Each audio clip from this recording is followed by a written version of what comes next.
Andhra Pradesh has surpassed Kerala, securing the top position in the national education accessibility.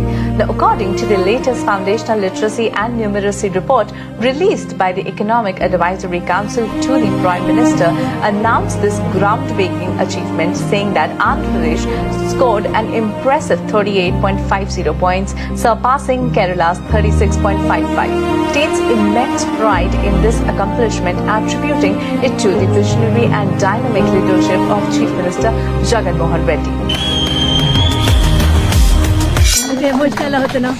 ఎందుకు emotional అవుతున్నావు చెప్పు. మాకు ఇంతకు ముందు ఇవన్నీ వేసుకోవడానికి స్తోమత ఉండేది కాదు, కానీ జగన్ అన్న మాకు ఈ స్కీమ్స్ అన్నిటి ద్వారా మాకు ప్రతి ఒక్కటి అందిస్తున్నాడు. ఆర్ఓ ప్లాన్స్ గవర్నమెంట్ ప్రొవైడ్ చేసింది. డిజిటల్ ఎడ్యుకేషన్ కూడా మాకు అసలు డిజిటల్ ఎడ్యుకేషన్ అంటే ఏంటో కూడా తెలీదు, కానీ ఐఎఫ్పి ప్యానెల్స్తో మేము మన ఇండియాలో ఎక్కడ ఏం జరుగుతుందో